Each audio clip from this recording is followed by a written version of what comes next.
Date है आज 28 अप्रैल 2022। ये सब टॉपिक डिस्कस करेंगे इस क्लास में। फर्स्ट टॉपिक है बागडोगरा एयरफील्ड। एयरफील्ड होती है ऐसा प्लेटफॉर्म या रनवे जहाँ पे एयरप्लेन या एयरक्राफ्ट वगैरह उतरते हैं। ये लोकेशन आपको बस इसकी याद रखनी है कहाँ पे है, ये सिर्फ प्रीलिम्स के लिए यूजफुल है। इंडियन एयरफोर्स का ये एयरफील्ड है। ये पहले सिर्फ इसके लिए इंडियन एयरफोर्स के जो एयरक्राफ्ट वगैरह वो ही यहाँ पे उतरते थे, लेकिन 26 अप्रैल 2022 से सिविल एयरक्राफ्ट के लिए ये खोल दिया गया है, यानी कि जो एरोप्लेन होते हैं पैसेंजर के लिए वो भी यहाँ पे चल सकेंगे इस एयरफील्ड पे, इसलिए ये न्यूज में है। इसकी जो इम्प्लीमेंटिंग एजेंसी है जो इसको लागू करती है बॉर्डर रोड ऑर्गेनाइजेशन है, BRO। ये मिनिस्ट्री ऑफ डिफेंस के अंदर काम करती है और ये जो बॉर्डर एरियाज होते हैं वहाँ पे रोड भी बनाती है। ये बागडोगरा एयरफील्ड कहाँ पे, इसकी लोकेशन आपको पता होनी चाहिए बस, ये वेस्ट बंगाल में है। नेक्स्ट टॉपिक है फसल बीमा पाठशाला। प्रीलिम्स और GS पेपर 2 और 3 के लिए इंपॉर्टेंट है ये। गवर्नमेंट ऑफ इंडिया ने आज़ादी का अमृत महोत्सव ये एक फेस्टिवल चला रखा है। हमारी आज़ादी के 75 साल पूरे होने के उपलक्ष्य में पूरे एक साल तक हम आज़ादी का अमृत महोत्सव सेलिब्रेट कर रहे हैं। इसी का पार्ट है जन भागीदारी मूवमेंट। जन भागीदारी मतलब पीपल पार्टिसिपेशन। इसी के अंदर किसान भागीदारी प्राथमिकता कैंपेन चलाया कि किसान की हिस्सेदारी भागीदारी बढ़ाई जाए, उसकी प्राथमिकता दी जाए उसको। ये अभियान चलाया, कैंपेन चलाया। इसी के अंदर फसल बीमा पाठशाला ये कंडक्ट करा रहे हैं गवर्नमेंट ऑफ इंडिया। ये 25 अप्रैल से लेके 1 मई 2022 तक चलेगा फसल बीमा पाठशाला। यूनियन मिनिस्ट्री ऑफ एग्रीकल्चर है जो, उसने ये कहा है कि जो 27 अप्रैल को चेयर किया इसकी मीटिंग को, एक स्पेशल मीटिंग हुई थी फसल बीमा पाठशाला पे। यूनियन मिनिस्ट्री ऑफ एग्रीकल्चर ने ये कहा है कि इसके जरिए फार्मर को, किसान को अवेयर किया जाएगा, जागरूक किया जाएगा। क्योंकि देखो भाई साहब, फसल बीमा पाठशाला, इसमें पाठशाला आ रहा है। पाठशाला का मतलब विद्यालय या स्कूल बोल लो। और स्कूल में क्या होता है, पढ़ाई होती है। और इन पाठशाला में क्या होगा, इनमें अवेयर किया जाएगा, जागरूकता लाई जाएगी किसानों के बीच में, कि किसानों को जागरूक किया जाएगा। किसके बारे में जागरूक किया जाएगा, किस चीज़ के बारे में, फसल बीमा के बारे में। फसल मतलब क्रॉप, बीमा मतलब इंश्योरेंस, क्रॉप इंश्योरेंस के बारे में। जो कॉमन सर्विस सेंटर खोल रखे हैं 1 लाख लोकेशन पे, उनके जरिए फार्मर से कनेक्ट किया जाएगा, यानी कि डिजिटली कनेक्ट किया जाएगा कॉमन सर्विस सेंटर के जरिए। ये जो कैंपेन है, अभियान, इसके जरिए जो फसल बीमा पाठशाला है, इसके जरिए प्रधानमंत्री फसल बीमा योजना के बारे में जागरूकता फैलाई जाएगी किसान को। जब खरीफ सीजन आने वाला है, जून से सितंबर में जो खरीफ सीजन चलता है, इसमें उनको ये अवेयर किया जाएगा कि आप फसल बीमा योजना के जरिए अपनी फसल का, क्रॉप का इंश्योरेंस करा लीजिए, ताकि अगर किसान की फसल को कुछ नुकसान होता है तो उसकी फसल के लिए उसे इनकम मिल जाए, पैसे मिल जाए बीमा के जरिए, इंश्योरेंस के जरिए।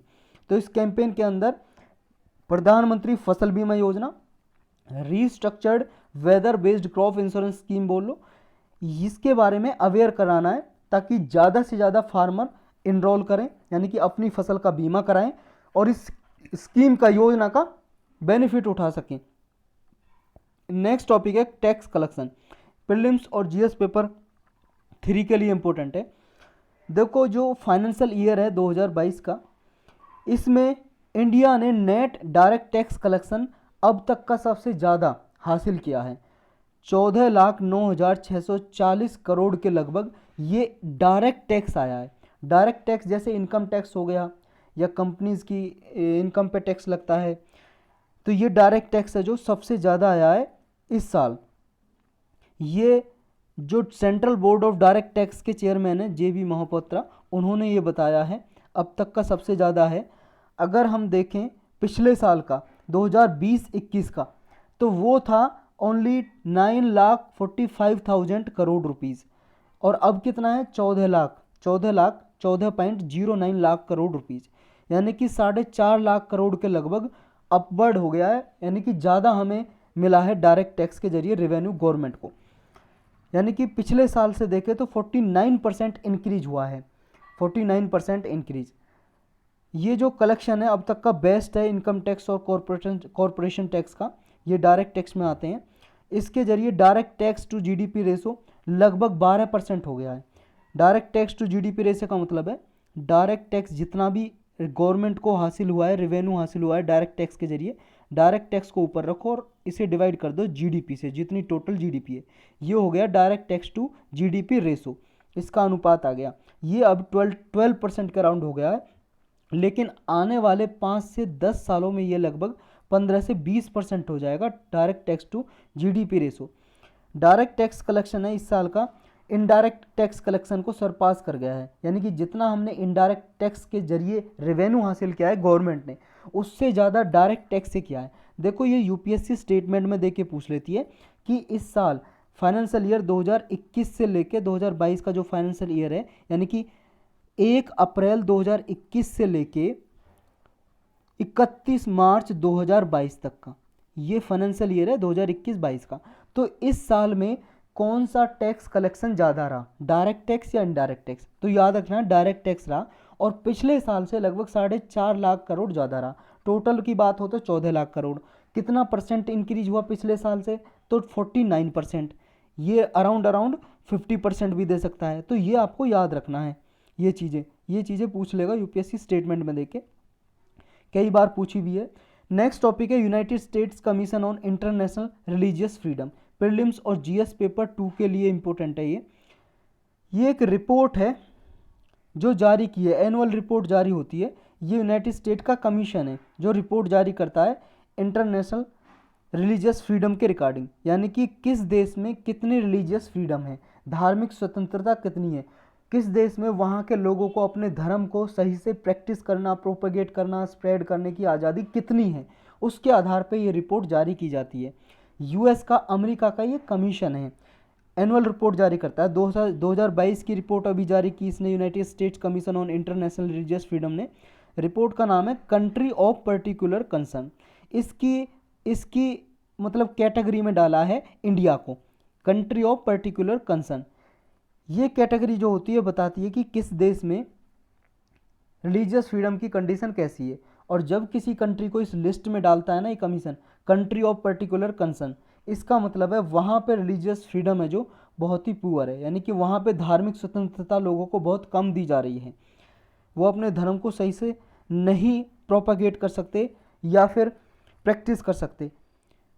ये जो रिपोर्ट है इसको कहा जाता है टारगेटेड सैंक्शंस, यानी कि जैसे अगर इस रिपोर्ट में डाल दिया भाई साहब किसी कंट्री को कंट्री ऑफ पर्टिकुलर कंसर्न में डाल दिया, तो फिर उस पर कुछ प्रतिबंध लगाए जाते हैं, यानी कि उस देश के इंडिविजुअल पे या फिर जो रिलीजियस फ्रीडम का वायलेशन करते हैं उस इंडिविजुअल पे या किसी एंटिटी पे, उसको यूएस में एंटर करने से रोक दिया जाता है, यूएस में नहीं घुसने दिया जाता है। जो ये कमीशन है United state commission for international religious freedom, ये एक इंडिपेंडेंट और बाई पार्टीजन बॉडी है। ये एक एक्ट के जरिए यूएस ने, अमेरिका ने बनाई थी। अमेरिका की जो पार्लियामेंट है उसको बोलते हैं कांग्रेस।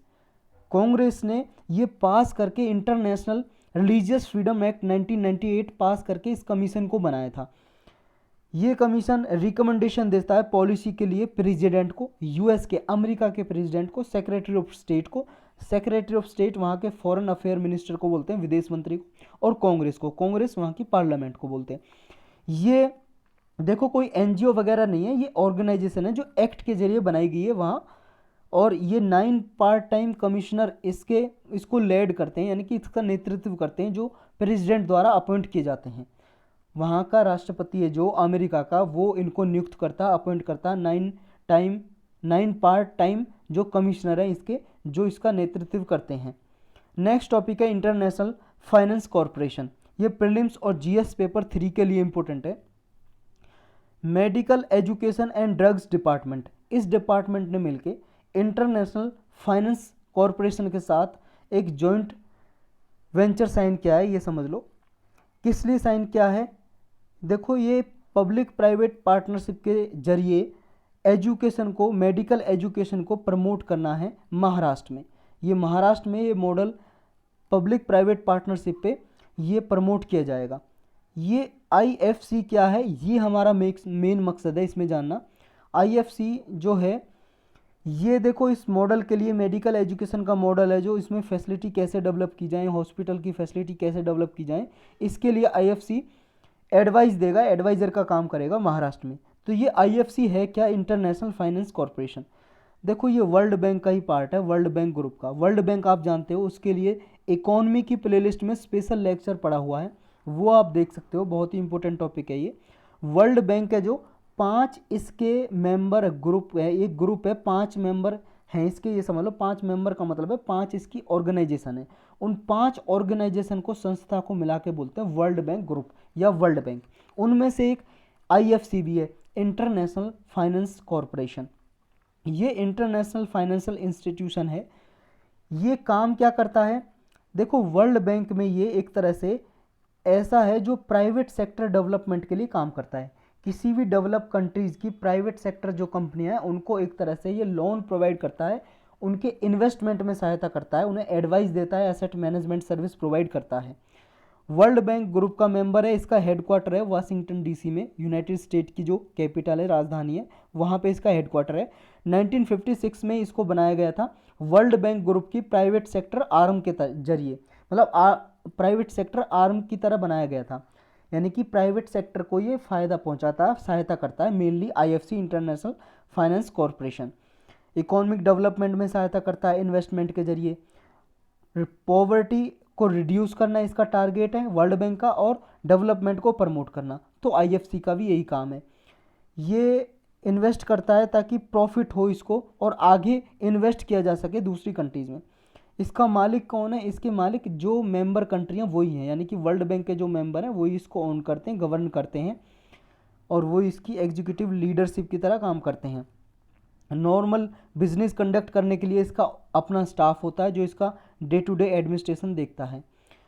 जितने भी शेयर होल्डर हैं इस कॉरपोरेशन के, वो सब इसके, यानी कि जो मेंबर गवर्नमेंट हैं, जितने भी वर्ल्ड बैंक के मान लो मेंबर कंट्री हैं, सदस्य देश हैं, जो इसके मेंबर हैं वही इसके स्टेक होल्डर होते हैं। और पेड इन कैपिटल भी उसे यही प्रोवाइड करते हैं। पेड इन कैपिटल का मतलब है IFC मान लो जैसे शेयर जारी करे, इसका शेयर मेंबर कंट्री ने खरीदा, जो शेयर बेच के कैपिटल आती है उसको बोलते हैं पेड इन कैपिटल। और सब मेंबर को राइट टू वोट का अधिकार भी है इस IFC का जब भी डिसीजन होता है। रोल और फंक्शन क्या है इसके, 2009 से इसका फोकस है डेवलपमेंट पे, ज़्यादा से ज़्यादा डेवलपमेंट को प्रमोट करना, सस्टेनेबल एग्रीकल्चर को प्रमोट करना है, हेल्थ केयर एजुकेशन को इम्प्रूव करना है, जो भी माइक्रो फाइनेंस या बिजनेसेस हैं उनको फाइनेंस देना है, असिस्टेंस प्रोवाइड करनी है, मनी प्रोवाइड करता है ये। इंफ्रास्ट्रक्चर को ये डेवलप करता है, स्मॉल बिजनेसेस होते हैं छोटे छोटे उनको प्रमोट करता है, हेल्थ क्लाइमेट हेल्थ के लिए इन्वेस्टमेंट करता है ये डेट प्रोवाइड करता है, कर्ज देता है, इक्विटी फाइनेंसिंग सर्विस प्रोवाइड करता है शेयर जारी करके। और क्या करता है ये, गवर्नमेंट वगैरह को एडवाइस देना है कि इंफ्रास्ट्रक्चर कैसे बनाना है, आगे प्राइवेट सेक्टर डेवलपमेंट के लिए सपोर्ट प्रोवाइड करता है। इतने सारे इसके फंक्शंस हैं IFC के। नेक्स्ट टॉपिक है रिवर रांचिंग प्रोग्राम। प्रीलिम्स और GS पेपर 1 के लिए इंपॉर्टेंट है, ज्योग्राफी के लिए, GS पेपर 3 के लिए भी इंपॉर्टेंट बोल सकते हो आप, एग्रीकल्चर और इन्वायरमेंट के लिए। रिवर रांचिंग प्रोग्राम है क्या और अभी न्यूज में क्यों है, ये दो बात जाननी है हमें। अभी न्यूज में इसलिए है, इस प्रोग्राम के अंतर्गत 10,000 फिश छोड़ी गई हैं गंगा रिवर में, संगम पे। संगम किस प्लेस को बोलते हैं, संगम बोलते हैं जहाँ पे गंगा और यमुना मिलती हैं रिवर। कहाँ पे मिलती है, इलाहाबाद में, और इलाहाबाद का भी नाम है प्रयागराज। प्रयागराज में इंडियन एग्रीकल्चर जो इंस्टीट्यूट है, Indian council of agriculture, Indian council of agriculture है जो, इसका एक इंस्टीट्यूट है central inland fisheries research institute Prayagraj में। इसने देखो ये ऑर्गेनाइज किया है ये प्रोग्राम, रिवर रांचिंग प्रोग्राम के अंदर ये 10,000 फिश छोड़ी हैं गंगा रिवर में।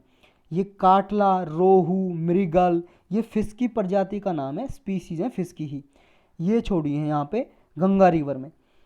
क्यों छोड़ी हैं, क्योंकि देखो ये जो फिश है ना गंगा रिवर में, ये लगभग लुप्त होने की कगार पे हैं, एक्सटिंक्ट होती जा रही हैं। ये एक्सटिंक्ट का मतलब लुप्त, इनकी जनसंख्या कम होती जा रही है, तो इसलिए ये फिश यहाँ पे छोड़ी हैं ताकि इनकी जो स्पीसीज है और जल्दी से जल्दी अपना प्रोडक्शन करें और इनकी जो मात्रा है, क्वांटिटी है, जल्दी से इंक्रीज हो और इनको कंजर्व किया जा सके, प्रमोट किया जा सके।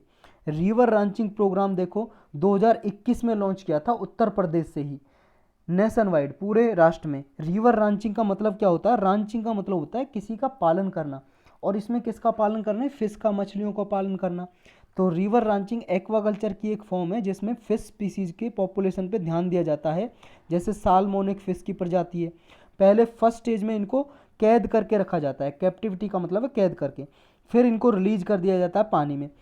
तो जब ये मान लो एडल्ट हो जाती हैं यानी कि बड़ी हो जाती हैं, तो ये क्या करती हैं, फ्रेश वाटर में आती हैं अपना अंडे देने के लिए, स्पॉन करने के लिए, स्पॉन का मतलब अंडे देने के लिए। जब इनकी प्रजाति और निकल जाती हैं एक तरह से स्पॉन, जब ये क्या बोलते हैं अपनी बच्चे पैदा करती हैं, तो जब एडल्ट हो जाती हैं तो फिर इनको पकड़ लिया जाता है, हार्वेस्ट किया जाता है। ये प्रोग्राम है जो रिवर रैंचिंग प्रोग्राम प्रधानमंत्री मत्स्य संपदा योजना के अंतर्गत लॉन्च किया गया था। प्रधानमंत्री मत्स्य संपदा योजना, मत्स्य का मतलब है फिश, मछली। ये जो है फिश प्रोडक्शन का इंक्रीज करने के लिए, ऑगमेंट या इनहेंस का मतलब इंक्रीज करने के लिए फिश प्रोडक्शन को और फिश प्रोडक्टिविटी को इंक्रीज करने के लिए लॉन्च किया गया था, ताकि लैंड और वाटर में प्रोडक्टिविटी इंक्रीज की जा सके और डाइवर्सिफाई किया जा सके फिश प्रोडक्शन को। इसी के अंदर रिवर रैंचिंग प्रोग्राम लॉन्च किया था प्रधानमंत्री मत्स्य संपदा योजना के अंदर। तो ये प्रोग्राम क्या है इसके बारे में पढ़ेंगे, और इसको इम्प्लीमेंट कौन करता है, प्रधानमंत्री मत्स्य संपदा योजना को इसको इम्प्लीमेंट करता है नेशनल फिशरीज डेवलपमेंट बोर्ड। ये हैदराबाद में बना हुआ है, ये इसको इम्प्लीमेंट करता है। इस प्रोग्राम की ज़रूरत क्या थी कि ये जो प्रोग्राम लॉन्च किया है प्रधानमंत्री मत्स्य संपदा योजना या रिवर रैंचिंग प्रोग्राम, क्यों लॉन्च किया है? लॉन्च इसलिए किया है भाई साहब, दिन पे दिन आपको पता है ह्यूमन पॉपुलेशन बढ़ती जा रही है और हाई क्वालिटी प्रोटीन की डिमांड भी बढ़ती जा रही है। और फिश आपको पता है प्रोटीन का बहुत ही अच्छा सोर्स है, बहुत अच्छा सोर्स है, प्रोटीन बहुत अच्छी मात्रा में मिलता है फिश में। धीरे धीरे फिश की डिमांड भी बढ़ती जा रही है, पॉपुलेशन बढ़ती जा रही है, तो प्रोटीन की डिमांड भी बढ़ती जा रही है। तो इसलिए फिश का प्रोडक्शन तो करना ही पड़ेगा डिमांड को फुलफिल करने के लिए। तो फिश रैंचिंग प्रोग्राम इसीलिए लॉन्च किया था ताकि सस्टेनेबल यूज को प्रमोट किया जा सके फिशरीज का, और इनका कंजर्वेशन भी किया जा सके, संरक्षित किया जा सके। इस प्रोग्राम में इस पे फोकस किया जाता है सस्टेनेबल फिशरीज पे, बायोडाइवर्सिटी को भी कंजर्व रखा जा सके, इकोसिस्टम सर्विसेज को मूल्यांकन किया जा सके, असेसिंग किया जा सके, हैबिटेट जो डिग्रेड होता जा रहा है फिशरीज का और जो रिड्यूस होता जा रहा है उस पर ध्यान दिया जा सके, और सोशियो इकोनॉमिक बेनिफिट को ज़्यादा से ज़्यादा बढ़ाया जा सके, मैक्सिमाइज किया जा सके। ट्रेडिशनल जो फिशरीज हैं उस पर जोर दिया जाता है, इसमें ट्रेड और सोशल प्रोटेक्शन किया जाता है इनलैंड कम्युनिटीज़ का, इकोसिस्टम सस्टेनेबिलिटी पे ध्यान दिया जाता है। जो प्रधानमंत्री मत्स्य संपदा योजना है स्कीम है, इसका फोकस यही है फिशरीज सेक्टरीज का, जो फिशरीज सेक्टर है यानी कि फिश प्रोडक्शन को सस्टेनेबल डेवलपमेंट किया जा सके। इसके लिए 20,000 करोड़ रुपए अलोकेट किए थे गवर्नमेंट ने 5 साल के लिए। 2020-21 में स्टार्ट की थी और 2024-25 तक इसमें 20,000 करोड़ रुपए आत्मनिर्भर भारत पैकेज के अंदर खर्च किए जाएंगे। इस स्कीम का मेन फोकस यही है मैरीन फिशरीज की जाए। मैरीन फिशरीज का मतलब समुद्र में, जो हमारे कोस्टल एरियाज के आसपास समुद्र है उसमें फिशरीज की जाए। इनलैंड फिशरीज की जाए। इनलैंड फिशरीज का मतलब है हमारे जो देश है, हमारा कंट्री है इंडिया, उसके अंदर जो कोई लेक है या रिवर है उसके अंदर फिशरीज की जाए और एक्वाकल्चर पे ध्यान दिया जाए। एक्वाकल्चर का मतलब यही है फिश प्रोडक्शन वगैरह। और इस योजना में क्लस्टर बेस्ड अप्रोच अपनाई जाती है। क्लस्टर बेस्ड या एरिया बेस्ड, इसका मतलब होता है एक पर्टिकुलर एरियाज पे जिस तरह की फैसिलिटी अवेलेबल है या जिस तरह से वो सूटेबल है उस तरह से वहाँ पे इस योजना को इम्प्लीमेंट किया जाए एरिया के हिसाब से। इसका एम और टारगेट क्या है, लक्ष्य क्या है इसका लक्ष्य, पहला ये लक्ष्य आपको ज़रूर याद होना चाहिए, मेंस में आंसर लिखने के लिए ज़रूर याद आएगा, ये मतलब याद होना चाहिए, आपको याद आना चाहिए। इसमें 2024 से 25 तक 70 lakh tonne additional fish production हमें इनहेंस करना है, बढ़ाना है। 2024-25 तक फिश प्रोडक्शन के जरिए हमें 1 लाख करोड़ रुपए अर्न करने हैं, कमाने हैं। नेक्स्ट टॉपिक है, मतलब नेक्स्ट इसका टारगेट है डबल इनकम करनी है फिशर्स और फिश फार्मर की, किसानों की डबल इनकम करनी है। चौथा टारगेट है इसका, जो पोस्ट हार्वेस्ट लॉस होता है, जब फिश उत्पादन करते हैं, फिश बड़ी हो जाती हैं, एडल्ट हो जाती हैं, उनको फिर पकड़ते हैं, उसमें जो लॉस होता है, उसको नुकसान होता है, कुछ फिश मर जाती हैं, तो ये लॉस जो होता है अभी 20 to 25% होता है, तो इसको रिड्यूस करना है 10% तक लगभग। और नेक्स्ट है इसका टारगेट कि जनरेट करना है एडिशनल 55 लाख रोजगार, एम्प्लॉयमेंट, डायरेक्ट रूप से या इनडायरेक्ट रूप से। नेक्स्ट टॉपिक है what is gravitational lensing and how does it work. Gravitational lensing क्या है और कैसे काम करती है, प्रीलिम्स और GS paper 3 science and tech के लिए इंपॉर्टेंट है ये। ग्रेविटेशनल लेंसिंग क्या होती है, देखो ये आइंस्टाइन की जो थ्योरी है, आइंस्टाइन आप जानते हो ना, फेमस भाई साहब साइंटिस्ट हैं, इन्होंने जनरल रिलेटिविटी की थ्योरी दी थी। इसी के प्रभाव, ये समझ लो इसी का इफेक्ट है, प्रभाव है ग्रेविटेशनल लेंसिंग। इसका सिंपली मतलब है मास बेंड्स लाइट। देखो हर एक बॉडी है जो यूनिवर्स में भाई साहब, जैसे ये हमारा सोलर सिस्टम है, सन है, सन के चारों ओर बहुत सारे ग्रह घूम रहे हैं, एक अर्थ भी है जिस पे हम रहते हैं, पृथ्वी। तो हर एक जो रॉकी बॉडी है आसमान में, उसकी एक ग्रेविटेशनल फोर्स है, गुरुत्वाकर्षण बल है। ग्रेविटेशनल फोर्स या गुरुत्वाकर्षण बल हिंदी में बोलेंगे। जैसे अर्थ है, अर्थ पे हम रहते हैं, तो कोई चीज़ आप ऊपर फेंकोगे, जैसे बॉल फेंकी आपने, तो कुछ देर तक जब तक आपने फोर्स जितनी लगाई है इस पर लगती रहेगी, तो ये ऊपर जाती रहेगी। जैसे ही ये फोर्स वीक हो जाएगी तो उसे ग्रेविटेशनल फोर्स जो अर्थ की है, ये इसे अपनी तरफ खींच लेती है और नीचे आके गिर जाती है। ये ग्रेविटेशनल फोर्स है। ये ग्रेविटेशनल फोर्स बहुत दूर तक, जैसे ये रॉकी ऑब्जेक्ट है, ये बहुत दूर तक ये काम कर रही होती है। तो जब भी कोई रॉकी बॉडी है आसमान में और इससे लाइट गुजरती है इसके पास से, तो लाइट क्या होती है, थोड़ा बेंड हो जाती है, जैसे मान लो ये अर्थ है, अर्थ की ग्रेविटेशनल फोर्स है यहाँ तक मान लो, और कोई लाइट यहाँ से गुजर रही है, तो ये बेंड हो जाती है थोड़ी। जैसे ये सीधी जानी चाहिए लेकिन सीधी नहीं जाएगी, ये थोड़ी बेंड हो जाएगी, कुछ इस तरह से बेंड हो जाएगी, या इस तरह से बेंड हो जाएगी, या इस तरह से बेंड हो जाएगी, ऐसे झुक जाएगी, मुड़ जाएगी, बेंड हो जाएगी। तो यही है ग्रेविटेशनल लेंसिंग। इसी प्रोसेस को बोलते हैं कि किसी भी रॉकी बॉडी या किसी भी कोई ऑब्जेक्ट है आसमान में, उसकी ग्रेविटेशनल फोर्स की वजह से अगर लाइट बेंड हो जाए, किसी मास की वजह से लाइट बेंड हो जाए, मुड़ जाए, उसी को बोलते हैं प्रोसेस को ग्रेविटेशनल लेंसिंग। इस इमेज में आप, इस वीडियो में आप देख सकते हो, देखो ये लाइट जा रही है, ये कोई बॉडी है आसमान में, तो देखो ये बेंड कर रही है ना लाइट, जैसे ही इससे गुजर रही है लाइट, इसके पास से आती है तो ये बेंड कर गई, देखो इस तरह से बेंड कर गई, मुड़ गई, तो इसी को बोलते हैं ग्रेविटेशनल लेंसिंग। जो ग्रेविटेशनल फील्ड है, जितना भी बड़ा प्रोजेक्ट हो, मतलब ऑब्जेक्ट होगा आसमान में, जितना बड़ा ऑब्जेक्ट होगा, जैसे मान लो अर्थ है, अर्थ एक बड़ी रॉक की बॉडी है, और इससे बड़ा ग्रह जुपिटर भी है, जुपिटर सबसे बड़ा ग्रह है हमारे सोलर सिस्टम में, तो जुपिटर की ग्रेविटेशनल फोर्स अर्थ से ज़्यादा होगी। यानी कि जितना बड़ा ऑब्जेक्ट होगा उतनी ज़्यादा ग्रेविटेशनल फोर्स, मतलब फील्ड होगी, और उतनी ज़्यादा वो लाइट रेज को बेंड करेगा, मतलब लाइट को मोड़ देगा, बेंड कर देगा, जितनी ज़्यादा मैसिव ऑब्जेक्ट होगा। इसके बेनिफिट क्या होते हैं, देखो साइंटिस्ट जो ग्रेविटेशनल लेंसिंग का ये देखते हैं आसमान में, तो इससे जो साइंटिस्ट होते हैं डार्क मैटर का पता लगा सकते हैं, डार्क मैटर। और डार्क मैटर यूनिवर्स का पता लगाने के लिए बहुत ही अच्छा सोर्स है कि डार्क मैटर कैसे जनरेट होता है, कैसे कहाँ से आता है, तो इसके बारे में पता लगाया जा सकता है। और इसके जरिए यूनिवर्स कैसे बना, कैसे यूनिवर्स का उत्पत्ति हुई, ब्रह्मांड कैसे बना, इसका ओरिजिन कैसे हुआ, इसके बारे में पता लगाया जा सकता है। नेक्स्ट टॉपिक है नासाज लूसी मिशन। ये प्रीलिम्स और जीएस पेपर 3 के लिए इंपॉर्टेंट है। नासा आप सब लोग जानते हो क्या है, जैसे हमारे इंडिया की स्पेस एजेंसी है ISRO, Indian space research organisation, जो बेंगलुरु में जिसका हेडक्वार्टर है, ऐसे ही नासा अमेरिका की स्पेस एजेंसी है। नासा ने लूसी मिशन भेजने का ये प्लान बनाया है, 2022 में इसको लॉन्च करेगा।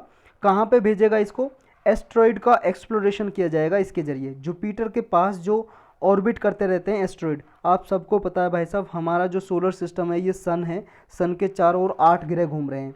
पहला कौन सा है, मरकरी, मरकरी मतलब बुध ग्रह। दूसरा है वीनस यानी कि शुक्र ग्रह।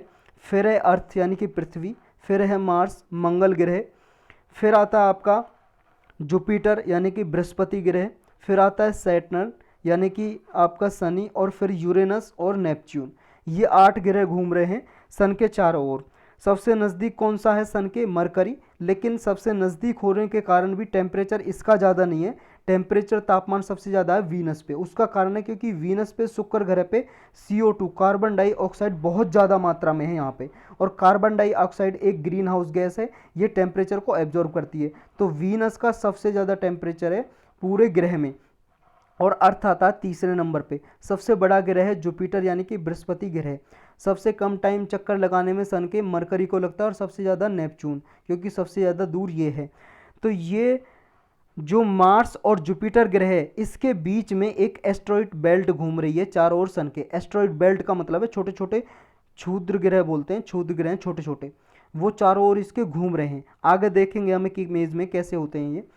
तो ये एस्टेरॉयड को एक्सप्लोरेशन करने के लिए ये लूसी मिशन भेजा जाएगा नासा का। ये है भाई साहब नासा का लूसी मिशन, ये इस तरह का होगा ये, और ये दिखाई दे रहा है आपको, ये एस्टेरॉयड है, ये लूसी मिशन। अक्टूबर 2022 में इसको लॉन्च किया जाएगा और ये नासा का फर्स्ट मिशन होगा जो जुपिटर के ट्रोजन एस्टेरॉयड को एक्सप्लोर करेगा, खोजेगा। सोलर पावर्ड मिशन है ये, सोलर एनर्जी के जरिए इसको पावर मिलेगी। 12 साल लगेंगे इसको, लगभग 12 साल का लंबा ये मिशन है और लगभग 6.3 बिलियन किलोमीटर की दूरी तय करेगा ये अर्थ से जब जाएगा। इसका एम क्या है, लक्ष्य जो ट्रोजन एस्टेरॉयड हैं इनके बारे में स्टडी करना इसका मेन मकसद है। इनका मास और डेंसिटी को डिटरमाइन करना कि मटेरियल का मास डेंसिटी क्या है यहाँ पे, और सैटेलाइट वगैरह को स्टडी करना। ट्रोजन एस्टेरॉयड का जो ऑर्बिट है, जो घूमते हैं चारों ओर, उसका स्टडी करना। ये देखो भाई साहब, ये सन है, सन के चारों ओर ये ग्रह घूम रहे हैं। ये मरकरी है, ये मरकरी है सबसे नज़दीक, फिर वीनस है, फिर ये अर्थ है, ये मार्स है और ये जुपिटर है। मार्स और जुपिटर के बीच में जो ये बेल्ट दिखाई दे रही है एस्टेरॉयड की, ये एस्टेरॉयड वगैरह हैं। तो इनमें ही ये हैं, देखो ट्रोजन एस्टेरॉयड। ट्रोजन एस्टेरॉयड होते क्या हैं और इनको ट्रोजन एस्टेरॉयड क्यों बोला जाता है? एस्टेरॉयड देखो, ये क्या कहते हैं कि जो सोलर सिस्टम था पहले, जो स्टार्टिंग में सोलर सिस्टम बना था, सोलर सिस्टम मतलब सन और सन के चारों ओर ये ग्रह घूम रहे हैं, पूरा सोलर सिस्टम पहले जो बना था उसका कुछ अवशेष रह गया था, अवशेष, रेमनेंट बोलेंगे इंग्लिश में, अवशेष बोलेंगे हिंदी में। तो ये रेमनेंट ही एस्टेरॉयड हैं, ये ट्रोजन एस्टेरॉयड। तो ये साइंटिस्ट इनकी स्टडी करेंगे, इनसे ये पता लगेगा कि सोलर सिस्टम का इवोल्यूशन और ओरिजिन कैसे हुआ, हमारा सोलर सिस्टम कैसे बना, कैसे उत्पत्ति हुई, कैसे ओरिजिन हुआ और कैसे धीरे धीरे धीरे इस फॉर्म में कैसे बना जो अभी है प्रेजेंट फॉर्म में। ट्रोजन एस्टेरॉयड ऐसा माना जाता है, ये सेम मटेरियल वही हैं जिनसे ये प्लैनेट बने हैं, ग्रह बने हैं लगभग 4 बिलियन ईयर्स एगो, 4 बिलियन साल पहले, जिससे हमारे प्लैनेट ग्रह बने हैं, सोलर सिस्टम बने हैं। ठीक ये ही ट्रोजन एस्टेरॉयड, ये इसी से बने हैं। तो जब इनसे ये पता लग पाएगा कि हमारा सोलर सिस्टम कैसे बना, हमारा इवोल्यूशन जो प्लैनेट का इस फॉर्म में हुआ कैसे हुआ, ये सब कुछ पता लग सकेगा। जो ये मिशन है लूसी, ये लूसी नाम किसके नाम पे रखा गया है? देखो 3.2 मिलियन ईयर्स एगो हमारे जो एंसेस्टर यानी कि पूर्वज रहा करते थे, होमिनिन्स की स्पेसीज ही, जो ह्यूमंस या हमारे एंसेस्टर हैं उनको ही, जो हमारी स्पीसीज थी ह्यूमंस की ही, मानव की, उनका ही मतलब एक तरह से उनसे ही बिलोंग करते हैं ये लूसी। तो उन्हीं के नाम पे लूसी नाम रखा है इस मिशन का नासा ने। तो यही थे आज के टॉपिक बस।